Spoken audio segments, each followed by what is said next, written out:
a este especial en el marco del Día Internacional de la Mujer, porque debemos recordar que la mujer ha sido relegada, invisibilizada en muchas actividades, incluso subestimada en sus capacidades durante siglos y en diferentes culturas. Por eso este episodio lo dedicamos a visibilizar a la mujer en una actividad que la tradición occidental le ha asignado a los hombres, la actividad filosófica. Así que vamos a recordar a algunas de las mujeres filósofas, pensadoras más influyentes en la historia. Hay un listado bastante extenso que no podemos abarcar aquí, pero vamos a retomar aquellas que se han convertido en fuente de inspiración. Y bueno, claro está, aquí también hay una cuestión personal, porque el listado de filósofas de las que voy a hablar de aquí en adelante han sido aquellas con las que he tenido un mayor acercamiento académico en los últimos años, porque la verdad es que en los últimos años he leído más filósofas que filósofos.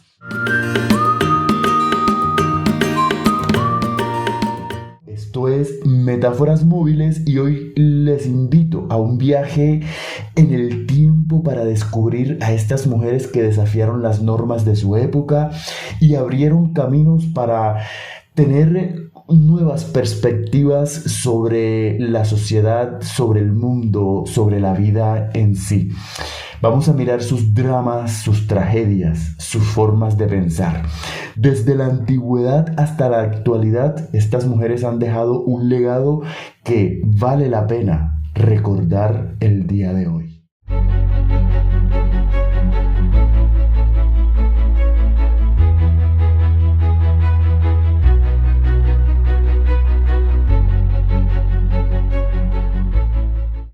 Si la filosofía nace en Grecia, entonces es necesario iniciar desde estas geografías y justo en este tiempo histórico para preguntarnos si solamente podemos nombrar personajes como Sócrates, Platón o Aristóteles. O también hubo mujeres que se dedicaron a esta actividad del pensar. Pues verás que sí, y su legado es igualmente valioso. Empecemos con el drama de Hipatia de Alejandría, una filósofa neoplatónica del siglo IV, siglo V después de Cristo, que fue una dura en matemáticas y astronomía. Esta mujer defendió firmemente el pensamiento crítico y la libertad de expresión en una época de creciente intolerancia religiosa. De hecho, su vida trágica, marcada por el asesinato, es un recordatorio de los riesgos que enfrentaban las mujeres que osaban desafiar el statu quo. Pero venga y les cuento qué fue lo que pasó. Hipatia, siendo una de las mujeres más brillantes de la antigüedad, con decirles que dirigió la famosa biblioteca de Alejandría en una época bastante complicada, es decir, cuando el Imperio Romano de Oriente estaba en plena transformación y el cristianismo estaba ganando cada vez más poder. A diferencia de muchas mujeres de su tiempo, Hipatia tenía voz propia. Y bueno, era respetada por su inteligencia, enseñaba matemáticas, filosofía y sus ideas influenciaban a líderes políticos. Creo que esto era o fue más que todo lo que determinó su cruel destino. Su independencia y el hecho de ser muy cercana con Orestes, el gobernador romano de Egipto, la convirtió en una enemiga de Cirilo, el patriarca cristiano de Alejandría. La discusión entre estos dos precisamente era sobre la naturaleza de Jesús.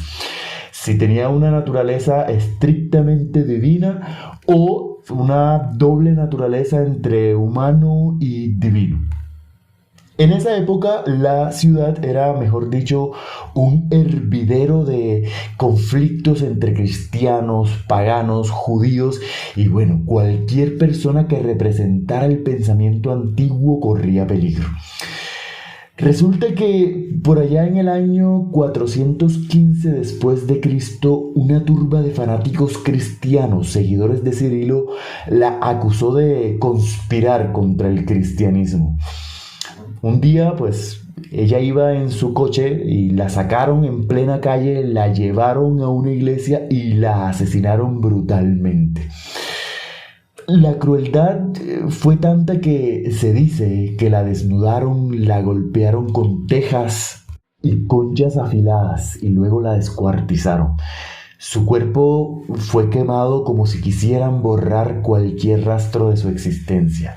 Y todo esto ocurrió justamente en marzo del año 415 después de Cristo.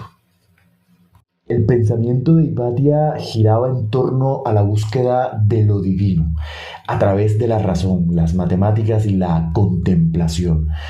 Para ella el universo no era un caos, sino un cosmos ordenado y bello, donde los números y las formas geométricas revelaban la armonía de lo divino.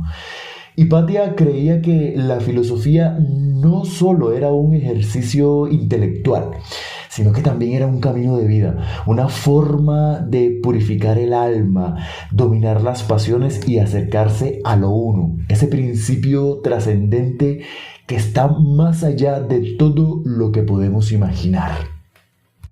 Con la muerte de Hipatia no solo llegó el fin del pensamiento clásico en Alejandría, sino que, bueno, su asesinato fue un acto de violencia contra una mujer sabia y contra la ciencia y la libertad de pensamiento. Aunque su historia permaneció oculta durante siglos, hoy se le reconoce como una de las grandes pensadoras de la historia y un símbolo de la lucha por el conocimiento. Pero Hipatia no fue la única. Por la misma época encontramos a Aspasia de Mileto, una figura influyente en la Atenas de Pericles. Aunque ella no escribió textos filosóficos, se dice que fue una gran oradora y que influyó en pensadores como Sócrates. Ella fue una destacada figura en la Grecia clásica. Se reconoce su influencia en la vida cultural y política de Atenas. Podemos decir que ella, nace en Mileto, una ciudad jonia de la actual Turquía, y se traslada a Atenas, donde su educación y sofisticación la distinguieron en una sociedad que generalmente confinaba a las mujeres al ámbito doméstico. Allí en Atenas, Aspasia se convierte en la compañera de Pericles, con quien tuvo un hijo, Pericles el joven. Su hogar se transforma entonces en un centro intelectual frecuentado por filósofos, artistas y políticos de la época, lo que permitió ejercer una notable influencia en la sociedad ateniense. Aspasia era conocida por su habilidad en la retórica, es decir, el arte de persuadir mediante el discurso. En una sociedad donde la palabra era una herramienta fundamental para la política y la filosofía, ella se destaca como maestra de oratoria. Sócrates reconoce su talento y acude a ella para aprender. Hay un diálogo, el Menexeno de Platón, donde Sócrates menciona que Aspasia era capaz de componer discursos elocuentes y persuasivos, lo que sugiere que, su pensamiento estaba ligado a la práctica filosófica de cuestionar y dialogar. En ese mismo diálogo, Sócrates sugiere que Aspasia tenía una visión profunda acerca del amor y las relaciones humanas, temas que son centrales, de hecho, en la filosofía socrática.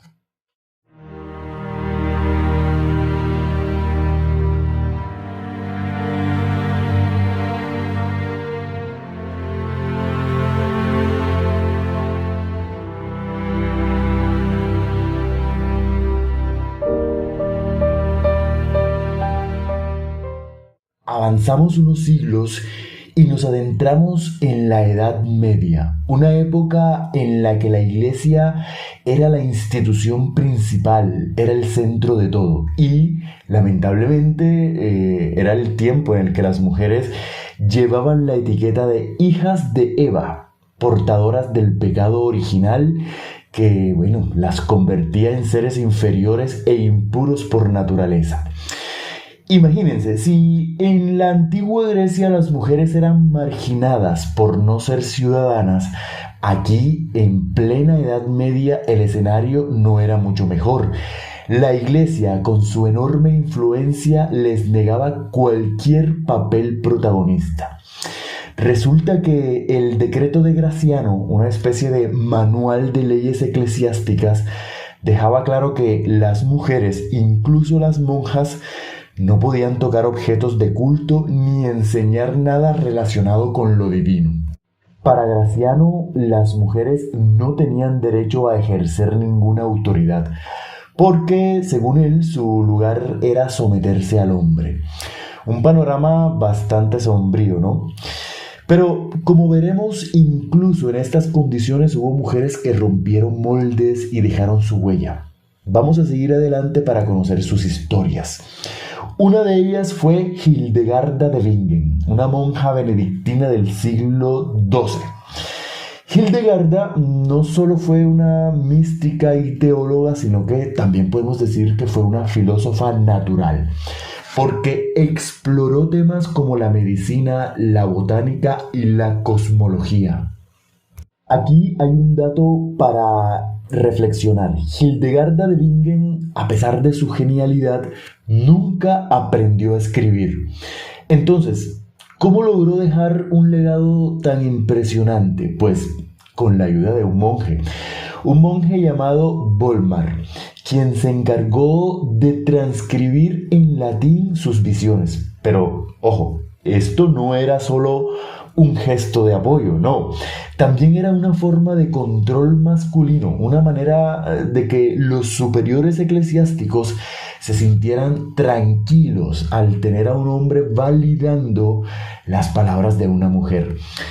En los 3 o 4 años siguientes, Hildegarda dictó su obra maestra, el Escivias, que significa Conoce los caminos del Señor. Un libro bastante fascinante que recoge 26 visiones cosmológicas sobre el Apocalipsis, que están también mezcladas allí con comentarios teológicos y salpicadas de poemas inspirados en el Cantar de los Cantares. Pero esta mujer fue una verdadera fuerza creativa. Entre sus obras más destacadas están, el libro de la vida meritoria, escrito por allá en 1163, y el libro de las obras divinas, una década después. Lo más fascinante es su libro de las sutilezas de las criaturas divinas, una enciclopedia de ciencias naturales que para ella le fue inspirada directamente por Dios. Algunos creen que en sus textos hay indicios de la teoría heliocéntrica y hasta de la circulación de la sangre. Además, esta mujer, su influencia llegó incluso a la medicina alternativa de los años 80. Pero Hildegarda no solo era científica ni teóloga, también era una artista increíble. Con decirles que compuso 70 himnos litúrgicos recopilados en la Sinfonía de la Armonía de las Revoluciones Celestes, una joya del canto gregoriano. Y su obra teatral Orden de las Virtudes sigue siendo interpretada y grabada hasta el día de hoy. Pero adentrémonos un poco en su visión que tenía acerca de la mujer. En una época en que la feminidad era menospreciada, Hildegarda le dio la vuelta a la tortilla. En sus escritos místicos comparaba la debilidad de la mujer con la de Cristo, exaltándola como algo sagrado. Es decir, esto es una jugada. Desarrolló como una espiritualidad sensual y casi erótica en torno a la Virgen María. En su libro de las sutilezas aborda temas como la menstruación y la menopausia con una sensibilidad revolucionaria para su tiempo. Allí desafía creencias absurdas como que la sangre menstrual podía transmitir rabia o marchitar las plantas. Así que Hildegarda no solo fue una de las figuras más importantes en la lucha por la emancipación de la mujer, sino que también tenía voz que supo celebrar la feminidad en un mundo dominado por hombres. Es una auténtica pionera. Pasando de Alemania a Francia, no podemos olvidar a Christine de Pizan, una escritora y filósofa del siglo XV. Esta mujer es considerada una de las primeras feministas de la historia, realmente. En su libro La ciudad de las damas defiende la capacidad intelectual de las mujeres y criticó los estereotipos de género de su época. Imagínense la valentía que eso requería en pleno siglo XV. Así que esta mujer tomó la pluma para defender a su género, algo que Simone de Beauvoir más adelante llamaría la primera vez que vemos a una mujer hacerlo. Christine era hija de un erudito italiano, recibió una educación excepcional para su época, algo que no era común para las mujeres. Así que bueno, aprendió historia, filosofía y medicina y tuvo acceso a la Biblioteca Real del Louvre. Pero la vida le dio un giro bastante dramático. A sus 25 años quedó viuda con 3 hijos y una madre que mantener. Así que en lugar de buscar otro matrimonio, Christine decidió hacerse cargo de su destino.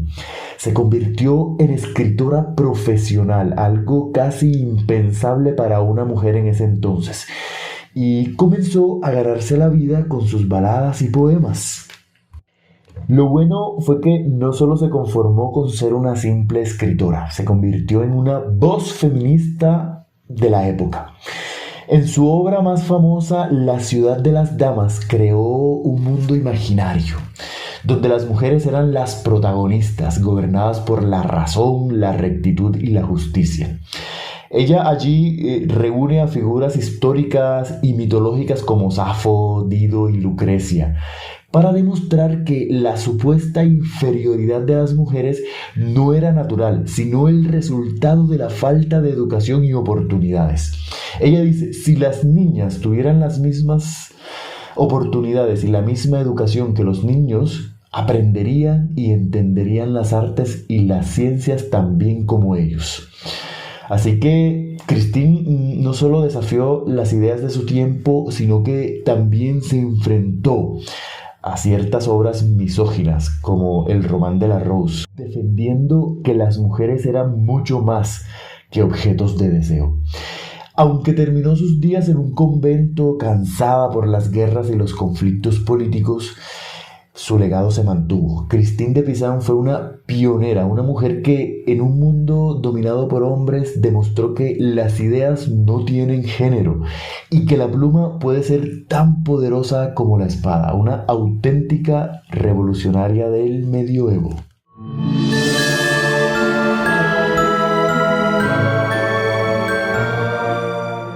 Saltamos una época más y llegamos a la modernidad. El panorama para las mujeres se va aclarando un poco, aunque las dificultades todavía persisten. En esta época vamos a hablar de 2 personajes. Por un lado, hablemos de Mary Wollstonecraft, una filósofa y escritora inglesa del siglo XVII. Ella escribe una obra que se titula Vindicación de los derechos de la mujer y es un texto fundacional del feminismo moderno. Allí argumentó que la educación y la razón son herramientas esenciales para la liberación de las mujeres, ideas que siguen resonando hoy en día. Entonces, ella nace en 1759 en una familia londinense llena de dificultades, con un padre violento y pocas oportunidades. A pesar de eso, no se dejó vencer por las limitaciones que la sociedad imponía a las mujeres. Ella era una mujer autodidacta y decidida. Trabajó como dama de compañía, institutriz y hasta abrió su propia escuela. Aunque esta última aventura no duró mucho, ella no se detuvo allí. En una época en que las mujeres eran vistas como seres inferiores, tomó la pluma para desafiar esas ideas. Por allá en 1792 publicó Vindicación de los Derechos de la Mujer, un texto que, como ya les dije, es revolucionario y allí exige igualdad de oportunidades educativas tanto para hombres y mujeres, argumentando que una sociedad mejor sería posible si las mujeres tienen acceso al conocimiento y a la independencia. Marie no fue la primera en hablar de igualdad, pero sí fue una de las voces más fuertes. De hecho, se enfrentó a pensadores como Rousseau, quien defendía que las mujeres eran intelectualmente inferiores, y se unió a otros escritores radicales de su tiempo como Thomas Paine y William Godwin, con quien terminó casándose. A través de sus escritos y traducciones y reseñas, Marie no solo luchó por los derechos de la mujer, sino que también demostró que ellas podían ser tan capaces como los hombres. Aunque su vida fue corta porque murió en 1797, es un legado para el feminismo y sigue inspirando hoy. Y como ella misma dijo, dejad que la mujer comparta los derechos y emulará las virtudes del hombre. Una verdadera revolucionaria de la Ilustración. Y no podemos dejar de mencionar a Harriet Taylor Mill, una filósofa y defensora de los derechos de la mujer del siglo XIX. Aunque a menudo se le recuerda como la esposa de John Stuart Mill, su influencia en su pensamiento fue profunda. Harriet fue una firme defensora de la igualdad de género y colaboró estrechamente con Mill en obras como Sobre la libertad y el sometimiento de las mujeres. O sea, es innegable la contribución al pensamiento liberal y feminista tanto de Harriet Taylor como de John Stuart Mill. Harriet Taylor fue una feminista adelantada a su tiempo. En su ensayo La liberación de las mujeres, que fue publicado en 1851, aboga por el derecho al voto, la igualdad en el trabajo y la educación como herramienta de emancipación. Bueno, junto a John Stuart Mill criticaron duramente la institución del matrimonio tradicional que consideraban como una forma de opresión. Y de hecho, al casarse en 1851 hicieron una declaración pública renunciando a los privilegios que la ley otorgaba al marido. Su vida, aunque estuvo marcada por la enfermedad porque ambos padecían de tuberculosis, su legado se mantiene. Harriet Taylor no solo fue una pionera en la lucha por los derechos de la mujer, sino también una voz que inspiró a Mill a pensar en una sociedad más justa e igualitaria. Así que cada vez que leemos sobre la libertad, el utilitarismo de John Stuart Mill, allí también estamos leyendo a Harriet Taylor. Como ella misma demostró, las ideas pueden ser más poderosas que las convenciones. Esto sí es una verdadera revolución para el siglo XIX.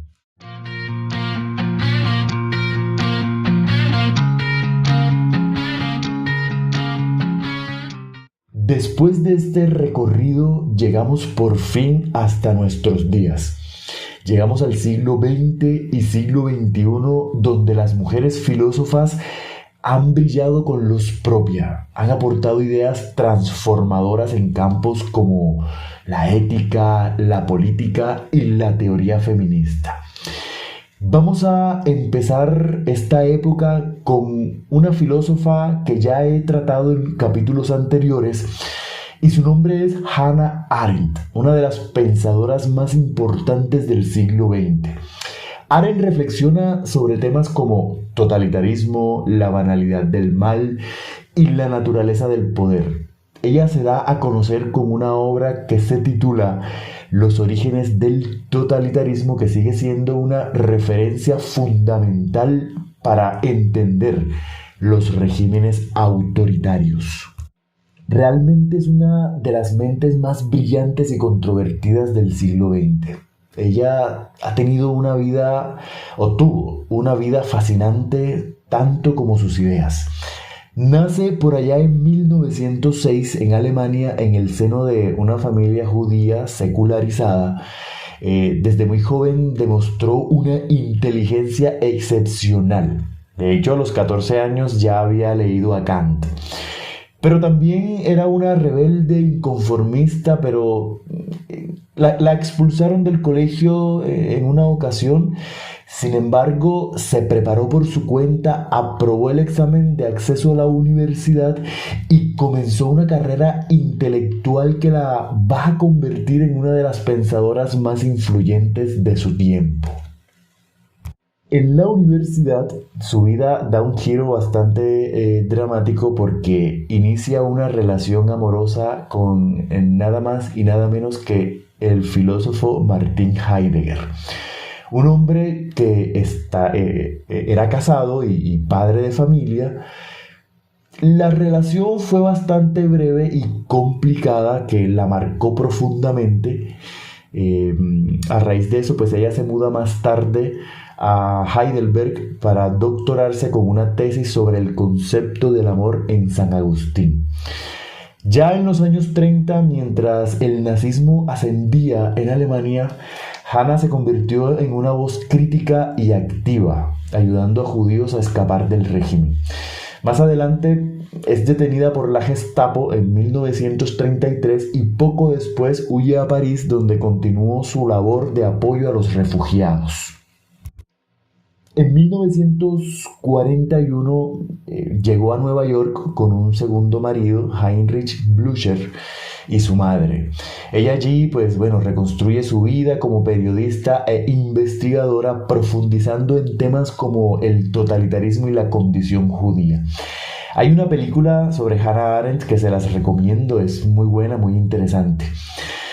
En 1951 publica su obra Los orígenes del totalitarismo, como ya les dije, pero más adelante, en 1961, es cuando Hannah Arendt se convierte en una figura polémica y mundialmente conocida. Resulta que, como corresponsal del New Yorker, ella va a cubrir el juicio en Jerusalén contra Adolf Eichmann, uno de los arquitectos del Holocausto. Su informe, que más tarde se convirtió en el libro Eichmann en Jerusalén, introdujo el concepto de la banalidad del mal.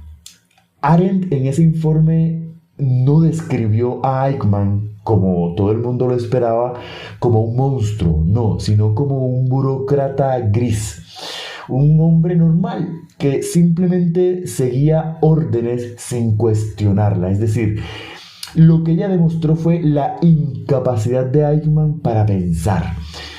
Esta idea escandalizó tanto a muchos, pero también nos obligó a reflexionar sobre la responsabilidad individual que tenemos en los actos atroces. Muy a pesar de las críticas, Arendt siguió adelante con su carrera, recibió reconocimientos y se convirtió en la primera mujer en enseñar en la Universidad de Princeton. Su pensamiento, siempre crítico y provocador, exploró temas como la libertad, la política y la condición humana. Ella muere por allá en 1975, recordando que el mal no siempre tiene rostro de villano y que la responsabilidad de pensar y de actuar éticamente es de todos. Hannah Arendt no solo fue una filósofa, de hecho ella no quería que se le denominara con ese título, sino más bien con el título de teórica de la política. Fue una voz valiente y para mí la lectura de Hannah Arendt nos desafía a mirar el mundo con unos ojos críticos y a no conformarnos con respuestas fáciles. Otra figura imprescindible es Martha Nussbaum, una filósofa estadounidense contemporánea de nuestros días. Nussbaum ha desarrollado una teoría de las capacidades que pretende garantizar la dignidad humana y la justicia social. Su trabajo más que todo está en la ética, la filosofía política y los derechos humanos, y ha tenido una influencia importante en el pensamiento filosófico actual. Por eso creo que es una de las pensadoras innovadoras e influyentes de nuestro tiempo, ¿sí? Es considerada una voz esencial en el panorama filosófico actual. Ella no solo defiende el papel de las humanidades en la educación, sino que también aboga por una concepción universal de los derechos de la mujer, capaz de superar los límites del relativismo cultural. Para ella, aunque las personas pueden entender el bien de maneras distintas, es posible llegar a acuerdos sobre principios éticos universales que combatan la desigualdad y la injusticia en cualquier rincón del mundo. Su inspiración básicamente es aristotélica, es decir, inspirada en Aristóteles nos invita a pensar en la vida buena, no como un concepto abstracto, sino como algo concreto. Una vida en la que todos tengamos la oportunidad de desarrollar nuestras capacidades humanas básicas. Y pilas con esto. Para ella, la justicia no se trata solo de repartir recursos, sino de asegurar que cada persona pueda florecer, vivir con dignidad y alcanzar su potencial. El enfoque de las capacidades que ella toma ofrece una lista de capacidades fundamentales que deberían ser garantizadas por cualquier sociedad justa. Por ejemplo, desde la salud, la educación hasta la libertad de expresión, la participación política y la posibilidad de amar y ser amados. Nussbaum no se detiene aquí. Ella nos recuerda que las emociones como la compasión o el amor son esenciales para construir una ética sólida. No son solo sentimientos irracionales como la tradición nos ha hecho creer, sino juicios profundos sobre lo que valoramos y lo que nos importa. Para ella, una sociedad que ignora las emociones es una sociedad incompleta. Su teoría, que le podemos llamar cognitivo-evaluadora de las emociones, nos muestra que estas pueden ser herramientas poderosas para entender el sufrimiento ajeno y, motivarnos a actuar con justicia. Además de todo esto, Nussbaum ha propuesto un marco constitucional y político que respeta las tradiciones y las instituciones locales, pero al mismo tiempo sienta las bases para fundamentar éticamente la ayuda al desarrollo. Desde su enfoque, no impone soluciones desde fuera, sino que busca traducir principios universales en objetivos políticos que sean concretos, adaptados a cada contexto. Esto podemos decir que la convierte en una defensora no solo de los derechos humanos, sino también de un diálogo intercultural que permite construir puentes entre diferentes visiones del mundo. Aunque su teoría ha sido criticada por algunos por ser demasiado ambiciosa o perfeccionista, ella insiste en que es compatible con el pluralismo y la democracia. Después de todo, ¿de qué sirve la libertad si no tenemos las herramientas para usarla? Su filosofía no solo nos desafía a imaginar un mundo mejor, sino que nos da las herramientas para construirlo. Porque al final una vida buena no es solo una vida feliz, sino una vida en la que todos podamos ser quienes somos y alcanzar lo que deseamos. ¿No es eso lo que todos merecemos? Voy terminando este recorrido pasando de Estados Unidos a España.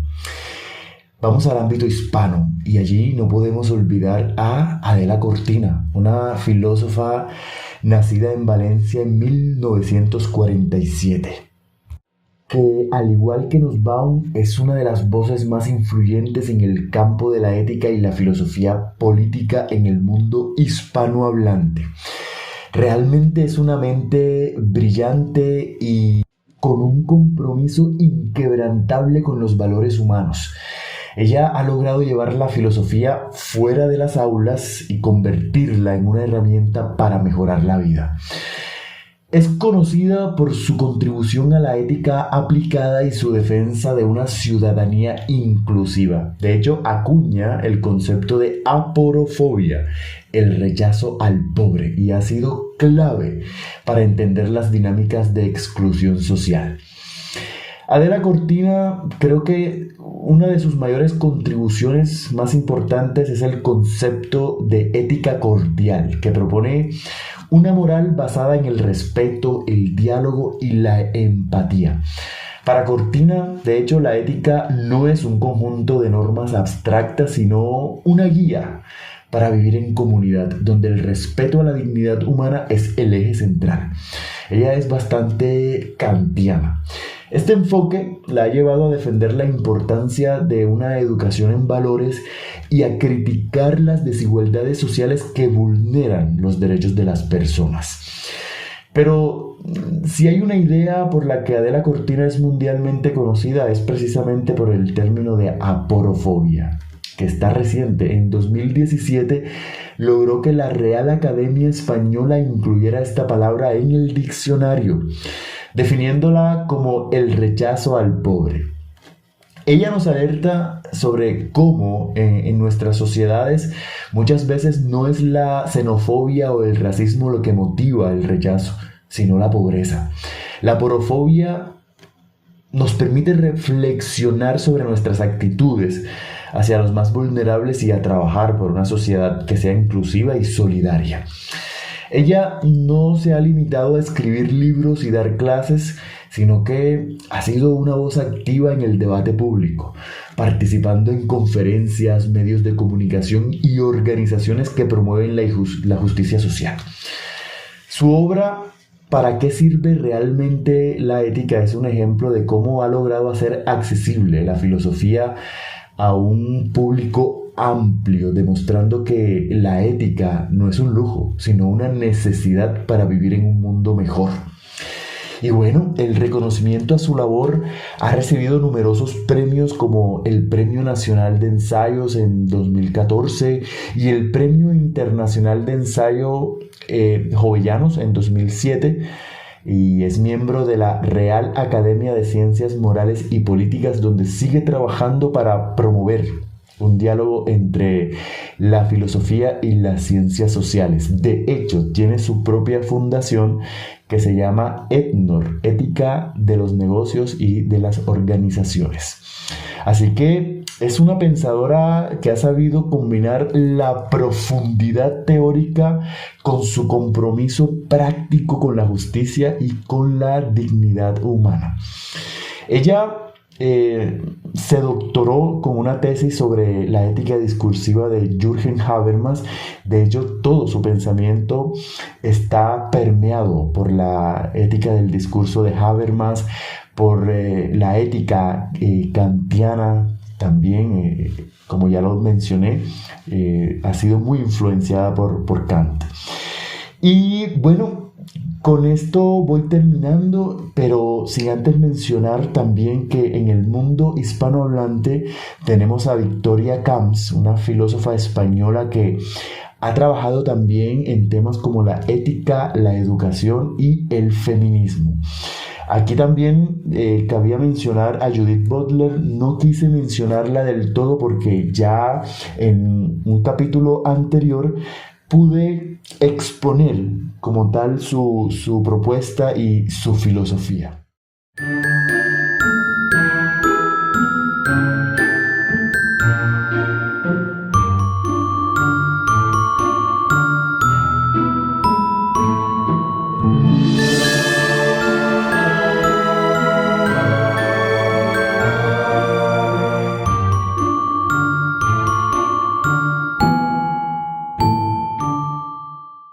Y bueno, después de este recorrido fascinante desde la antigua Grecia hasta nuestros días, para recordar que las mujeres también han dejado una huella imborrable en la historia del pensamiento. En este Día Internacional de la Mujer, hagamos honor, conmemoremos no solamente a estas grandes pensadoras, sino también a todas las mujeres que en su día a día contribuyen a construir un mundo mejor. Porque, como decía Simone de Beauvoir, basta con una crisis política, económica o religiosa para que los derechos de las mujeres se cuestionen. Por eso, nunca debemos dar por sentado lo que han logrado. Si llegaste hasta aquí, gracias por acompañarme en este episodio y comparte a quien creas le pueda interesar. Chao.